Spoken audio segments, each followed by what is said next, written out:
At 10 point, what kind of bounce does that give a dressing room? Well, we'll see.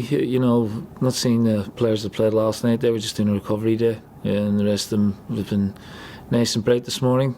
But that's all it is. We're just thinking about Aberdeen away, which is obviously a difficult game, as always. The emphasis that you've shown since you've come back from the winter break, is that just something that becomes a habit when you've got a team that's so used to winning over the years?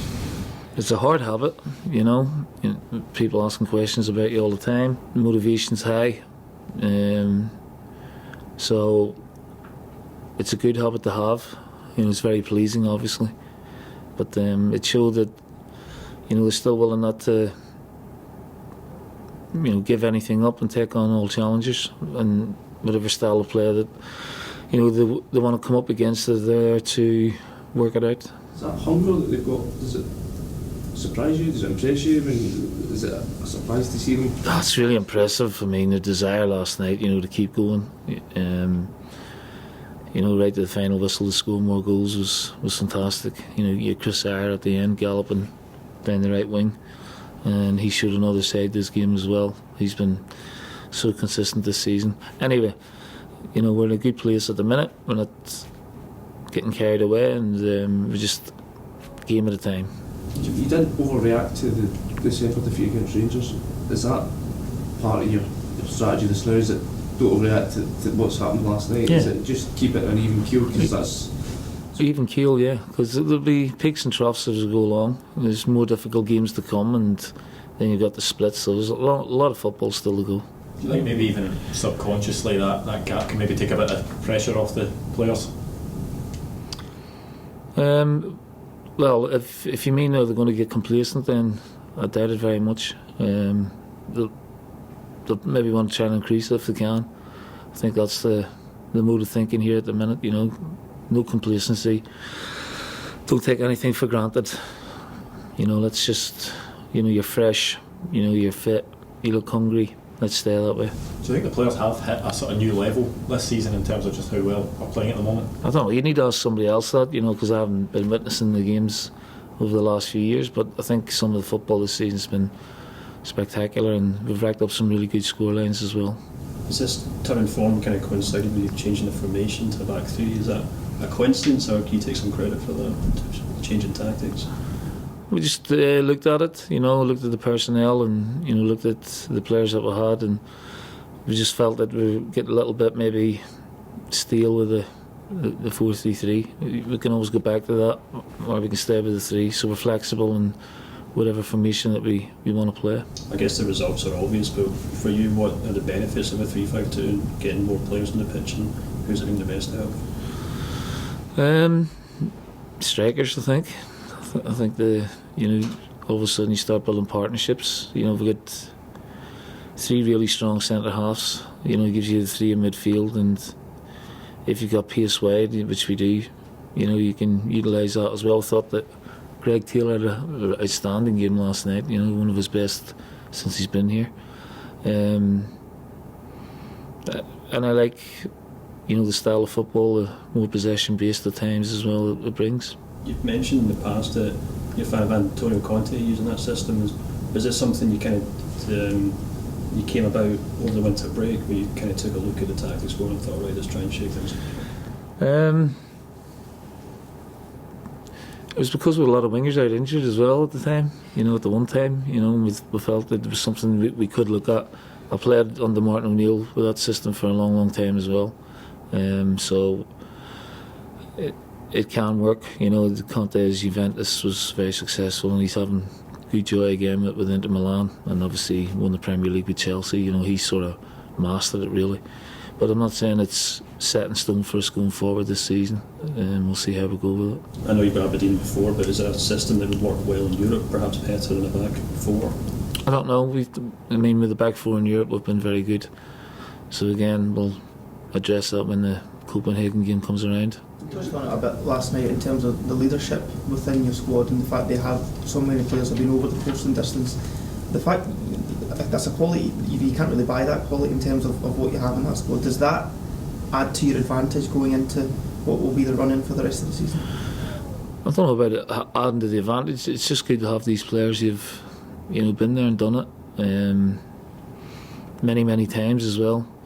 Sometimes you think they'll come off it because they've done everything that they want to do, but there's obviously a deep rooted motivation to keep going and keep going and keep going, and that's to their credit, that's their testament, and it brings the best out in the others as well.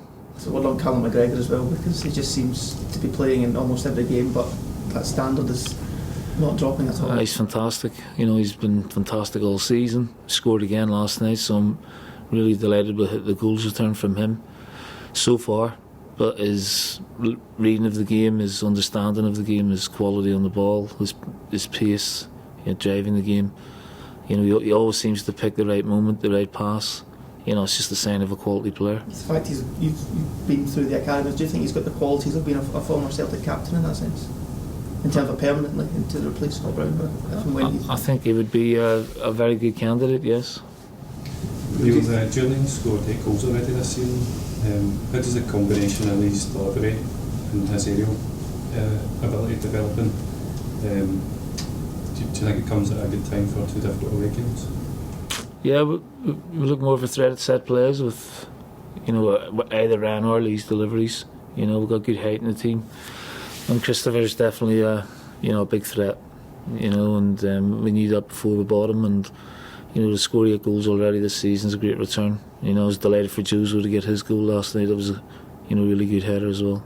Neil, just going on to Aberdeen, do you think that you must enjoy playing at Pittodrie more? Respect, they haven't been in charge for the last 8 games, but the last 4 times you played them at Pittodrie, you scored 14 goals. But the last 4 times you played them at Celtic Park, it's only been 4. Do you think what would be the reason for more joy at Pittodrie? I don't know. Maybe they're a bit more expansive in the play at home. I don't know. I do know it's a difficult venue, and I do know Aberdeen a very good win on Tuesday night to get themselves going again. And I do know they've got a very good manager. So it's a dangerous game, we have to be at our best. It's an early kick-off, so get ourselves up there, get recovered, get well rested, and get ready for the early kick-off, because the early kick-offs there can be difficult, and then we'll just have to see what the weather conditions are going to be like as well. Have you been surprised by the criticism that McInnes has been under recently, even from almost half of his fan base over the last few weeks? You've been surprised by that? I know you sing his praises quite often. I'm surprised, yeah. Nothing surprising in football. Derek's, you got to admire the longevity in the modern game that he's had. I think he's coming into the 7th season, and I'm sure he's been one of Aberdeen's best managers in the history. I know they've had Sir Alex, so he probably fallen somewhere behind in that category. But nothing surprised me. Unfair. He's been loyal. He's kept rebuilding teams. And I think he deserves support rather than criticism. Do fans have short memories? Yes, of course. You know that in the modern game, and they're looking for the next big thing, which sometimes isn't there, and sometimes you got to be careful what you wish for. In terms of, you're talking about the early kick-off, Matt, you hope the team take the approach that they did the last time you were up there when you pretty much had the game won by half time. Yeah, we were fantastic. It was one of the best 45 minutes of the season. If we can play like that again, I'll be absolutely delighted. But again, it's a different game, different time of season. There'll be different personnel probably as well. So we're going there to try and win the game and win it as best we can. How's the squad looking? How's Jeremy coming along? He trained today, so look good.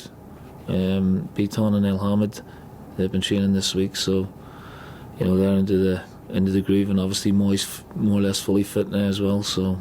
Yeah, we're looking a lot stronger. Did any of the 3 you mentioned come into Sunday's equation? Frimpong, El Hamid or Beaton? I don't know, I haven't made that decision yet. But they would be fit enough to play if called upon? I'm not sure about El Hamid. He's been out a bit more long term. Now that you've got a bunch of players coming back into the fold from injury, and you've got an abundance of systems you can play as well, how tough is it actually to pick an 11 going from game to game? Yeah, very. It's hard to leave players out who are in form, so sometimes it's a game of patience for the players coming back in. But with the amount of games we've got coming up, then it's important to rotate players as well. So we were able to do that obviously at the weekend. We were able to give some players a bit of a break last night when we were comfortable in the game. So the more quality you have, then the more luxury you have of picking and choosing. But you know, we want to win the game. We want to put the best team that we possibly can out and the best team on form as well.